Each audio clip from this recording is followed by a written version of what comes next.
Konnichiwa. Welcome to my YouTube channel. Dito ko ngayon sa Hokkaido. Sapporo Beer Museum. Biru, diba? So ito yung historical place kung saan ginagawa ang Sapporo. Yan. Siyempre, Sapporo has been in the industry, in the beer industry for quite some time. Siyempre, dito to nag-originate sa Sapporo. Yung mga iba ang tawag Sapporo. But it's Sapporo. So, andito tayo sa museum niya. So, let's take a look. Kasi andito ako ngayon sa Hokkaido and, ang lamig, ang ganda-ganda ng place. And, siyempre, andito rin tayo to have fun. Diba? So, magbi-beer tasting tayo at makikita natin kung ano ang history nito sa Sapporo Beer. Alright? Okay. Arigato!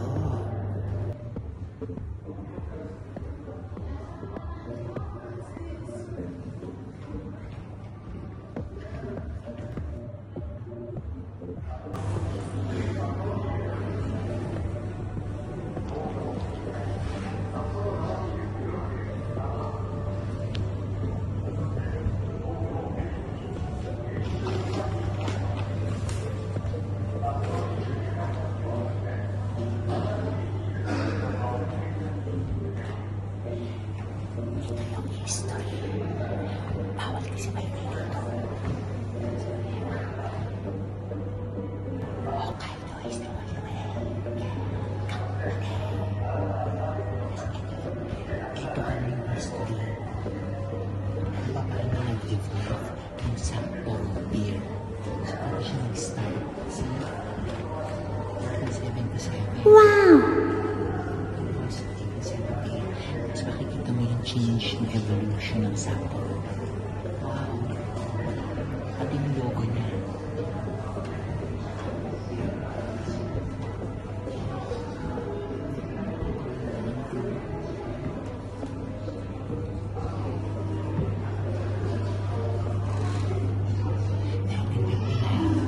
Hindi pa ako pinapanganak yan.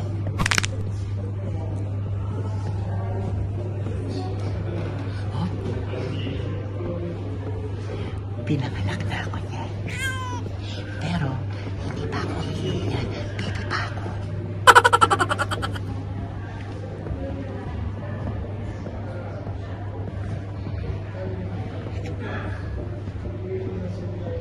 Ito na yung millennial era. Ito, pinanganak yung kapatid ko. Yan yung mahawak ng camera. Si Katrina. Ito, hindi pa rin siya umiinom. Ngayon, umiinom na siya.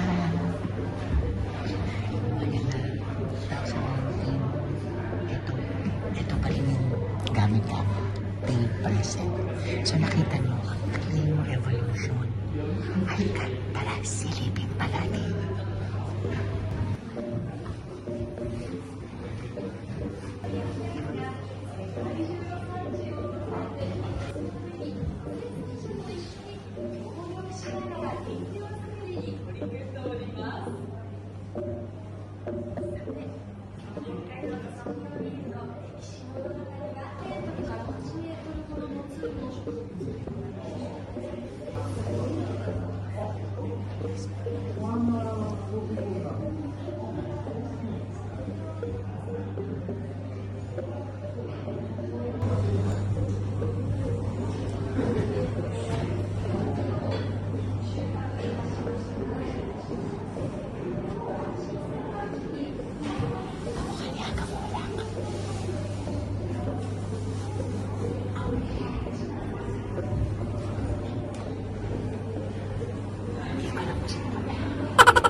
Halo-bilo tayo. Ano tayo? Ayan, yung draft beer. Drink This and go. is better value than buy 3 cups of milk and honey.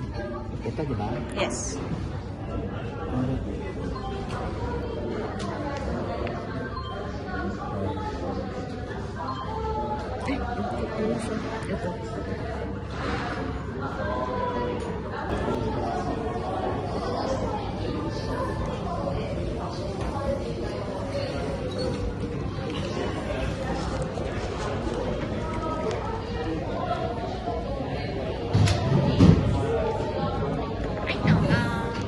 Arigatou gozaimasu.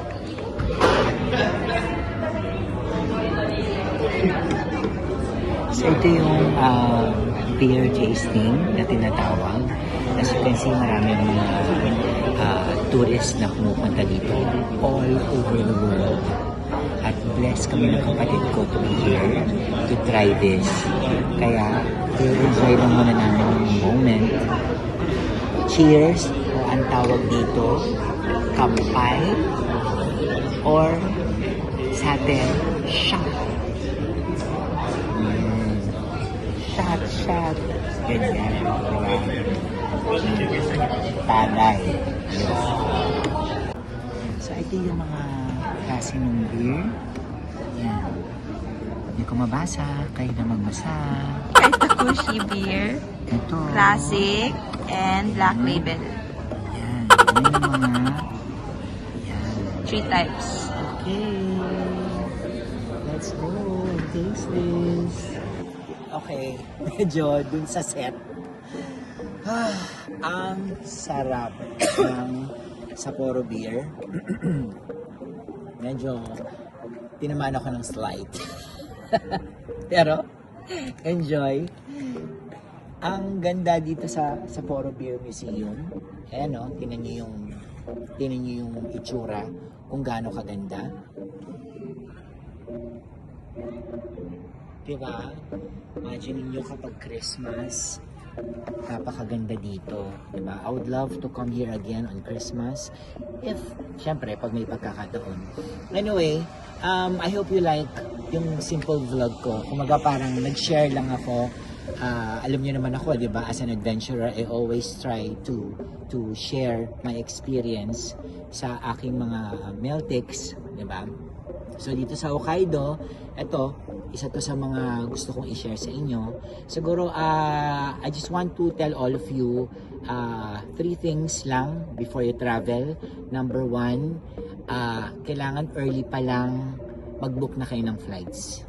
As in, months before para makatipid kayo sa ticket. Number 1. Number 2, check nyo kung saan kayo yung accommodations. There are booking sites. Maraming booking sites. Alright?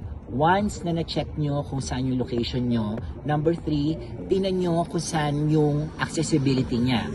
Malapit ba siya sa train? Diba? And kung hindi naman, may mga booking sites that offer mga group tours. Diba? Kaya lang kasi kami ng kapatid ko, mas bet namin yung DIY or sinasabing do it yourself. Mas gusto namin yon kasi mas mas adventurous, you know, yung mga itineraries, mas marami kami pwedeng ilagay, 'di ba? Para yun lang yung opinion ko. Pero syempre yung mga iba, pag gusto niyo yung mga group tours, then go for it. Diba?